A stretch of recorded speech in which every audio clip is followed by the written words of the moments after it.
ក៏មានខ្ញុំនៅជួយពីក្រោយខ្នងវាងអ៊ីយ៉ាន់មិននឹងអាចជោគជ័យដោយសពថ្ងៃនេះទៅសូម្បីយ៉ាងធានលៃព្រមទទួលគេធ្វើជាសិស្សក៏ខ្ញុំជាអ្នកបញ្ជាពីក្រោយ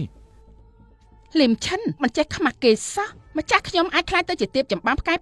7បានអ្នកប្រុសលីជួយជ្រោមជ្រែងចំណែករឿងទទួលសិស្សក៏អ្នកប្រុសលីជួយផ្ចង់ផ្ដើមពីក្រោយដែរដូចជាមិនពាក់ព័ន្ធជាមួយមនុស្សសម្រាមទេពឹងលើគេតែរួចទេលឹមឈិនល្មមបានហើយមិនបាច់ជាលោកនិយាយពាក្យបែបហ្នឹងដឹងថាសម្ដីរបស់លោកមួយម៉ាត់អាចបំផ្លាញការប្រឹងប្រែងរបស់ខ្ញុំ3ឆ្នាំមកនេះដែរទេលឹមឈិននិស័យយើងត្រូវចាប់ហើយសញ្ញេទៅពួកយើងនៅជាមួយគ្នាសុកសុកតាខ្ញុំប្រាប់ត្រង់ទៅចុះស្អែកនេះខ្ញុំត្រូវគោរពលោកគ្រូលីជាគ្រូខ្លាយជាសិស្សទេពចម្បាំងផ្កាយ9ថ្ងៃក្រោយនាំសំណាងដល់ប្រទេសអាចបញ្ជាទៅណាក៏បានថាមិនត្រូវខ្លាចជាទេពចម្បាំងផ្កាយ9លេខរៀងទី5វាសនាកំណត់ថាប្តីខ្ញុំមិនមែនមនុស្សដែលទំនេរអត់ការងារធ្វើទេមិនមែនជាមនុស្សអត់ប្រយោជន៍ដែលលេងគ្មានដឹងអីតាមពិតអូនខ្វល់ពីរឿងនេះសោះមាសប្រាក់ឋានៈបុណ្យស័ក្តិគ្រប់យ៉ាងបងអាចឲ្យអូនបានលឹមឈិនលោកកំលេចសាច់ទៀតឲ្យពឹងមនុស្សអត់ប្រយោជន៍ដូចជាលោកហ្នឹងហ៎លឹមឈិនលោកនៅតែមិនយល់ទេស្នេហាបច្ចេកស្ដែងវាមិនមានតម្លៃនោះឬមកក៏លោកមិនចាប់អារម្មណ៍ទេលោកនិងខ្ញុំនៅខុសគ្នាឆ្ងាយប៉ុណ្ណាលោកអត់ដឹងទេហ៎ខុសគ្នាយ៉ាងម៉េចទៅខុសត្រង់ចិត្តប្រែប្រួលហើយលឹមឈិន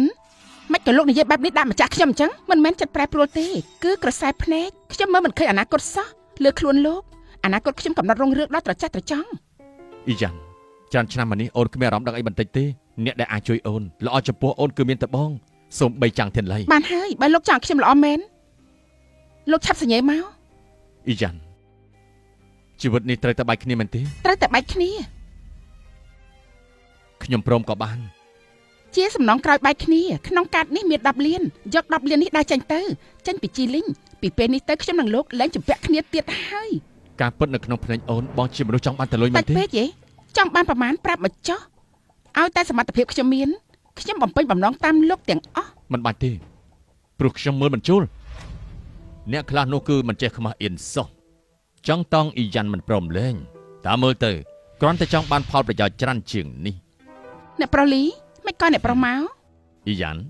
ពួកយើងណាត់ជួបគ្នានាងចេញមកវិញលឿនពេកភ្លេចយកកាបូបទើបខ្ញុំយកមកឲ្យដល់ផ្ទាល់ណាត់ជួបគ្នាវាងអ៊ីយ៉ាន់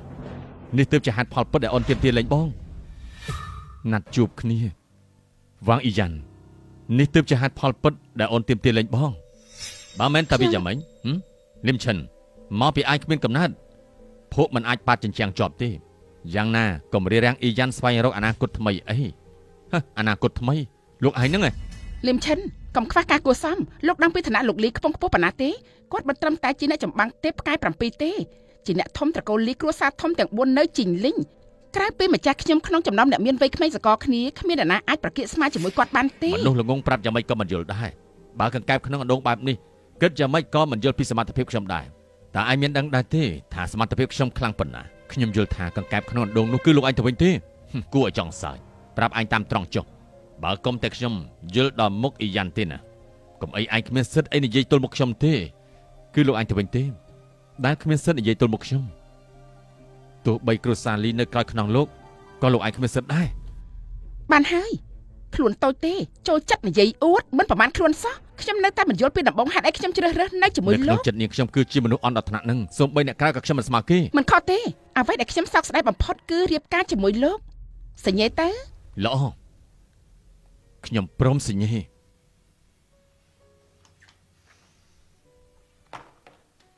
ចាំមិញឥឡូវពេញចិត្តណាលក្ខខណ្ឌដែលខ្ញុំដាក់ឲ្យលោកនៅតែដដែលលុយ10លាននេះយកទៅមិនបាច់ទេខ្ញុំសង្ឃឹមថានាងមិនស្ដាយក្រោយទេមនុស្សចង់មកសៀតដូចលោកតើមានសិទ្ធអីនិយាយថាម្ចាស់ខ្ញុំស្ដាយក្រោយនោះបើកុំមានខ្ញុំនៅជួយពីក្រោយខ្នងវាងអ៊ីយ៉ាន់មិននឹងអាចជោគជ័យដល់សពថ្ងៃនេះទៅបើកុំមានខ្ញុំនៅជួយពីក្រោយខ្នងវាងអ៊ីយ៉ាន់មិននឹងអាចជោគជ័យដោយសពថ្ងៃនេះទៅសូម្បីចាំងធានលៃព្រមទទួលគេធ្វើជាសិស្សក៏ខ្ញុំជាអ្នកបញ្ជាពីក្រោយលឹមឈិនមិនចេះខ្មាស់គេសោះម្ចាស់ខ្ញុំអាចខ្លាចទៅជាទៀបចម្បាំងផ្កាយ7បានអ្នកប្រុសលីជួយជ្រោមជ្រែងចំណែករឿងទទួលសិស្សក៏អ្នកប្រុសលីជួយផ្ចង់ផ្ដើមពីក្រោយដែរដូចជាមិនពាក់ព័ន្ធជាមួយមនុស្សសម្រាមទេពឹងលើគេតែរួចទេលឹមឈិនល្មមបានហើយមិនបាច់ជាលោកនិយាយពាក្យបែបហ្នឹងដឹងថាសម្ដីរបស់លោកមួយម៉ាត់អាចបំផ្លាញការប្រឹងប្រែងរបស់ខ្ញុំ3ឆ្នាំមកនេះដែរទេអ៊ីយ៉ាន់មិនមែនដោយអ្វីដែលនាងគិតទេបានហើយខ្ញុំមិនចង់ឃើញលោកទៀតទេ ដំបងខ្ញុំចង់បែកលោកជាមួយលោកតាមសម្រួលលោកនិយាយតើខ្ញុំຕົកលែងជាប់ខ្ញុំមិនចង់ឃើញមុខលោកទេលោកឆាប់ចេញទៅលីមឈិនម្ចាស់ខ្ញុំឲ្យលោកចេញហើយបើលោកនៅតែរំអុកមិនព្រមចេញទៅណាទៀតក៏មិនទោសខ្ញុំឲ្យសោះខ្ញុំនឹងហៅគេឲ្យអស់លោកចេញក្រៅហើយអ្នកណាហ៊ានប៉ះពាល់លោកម្ចាស់លីមគ្រាន់បើមែនលីមឈិនទើបតែលែងលះជាមួយម្ចាស់ខ្ញុំស្រាប់តែមានបីសាច់កញ្ជ្រោងមកដល់ភ្លាមតាមមើលម្ចាស់ខ្ញុំលែងលះគឺត្រូវហើយតាមពិតលោកមានស្រីក្រៅរួចជាស្រេចហ៊ានតែខ្ញុំហ៎ខ្ញុំផ្ទះvìយ៉ាងម៉េចបើនាងខ្វះការគួរសមចំពោះលោកលីមទៀត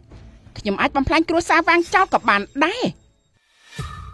ខ្ញុំអាចបំផ្លាញគ្រួសារវាងចោលក៏បានដែរខ្ញុំស្ដាប់មិនច្រឡំទេនៅជិញលេងនេះតើអ្នកណាមានអំណាចអាចបំផ្លាញគ្រួសារវាងបានទៅ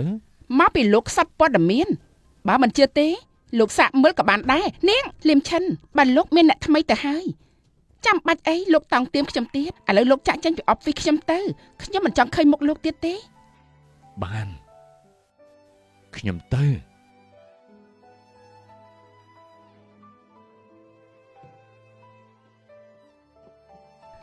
លីមឈិនសង្ឃឹមថាលោកអាចយល់ដល់ខ្លួនឯងកុំបំផ្លាញខ្លួនឯងនៅចំពោះមុខខ្ញុំទៀតពុំនោះទេកុំបន្ទោសខ្ញុំមិនគួរសមវាងអីយ៉ានហួសហេតុពេកហើយបើកុំតែលោកម្ចាស់គេមិនអាចមានគ្រប់យ៉ាងដូចសពថ្ងៃនេះទេគួរប្រាប់តែចាំងធានលៃហើយឈប់ទទួលគេជាសិស្សកុំអានបង្ខំជូនខ្ញុំទៅគ្រួសារវាងទៅខ្ញុំចង់ទៅយកអីវ៉ាន់របស់ខ្ញុំ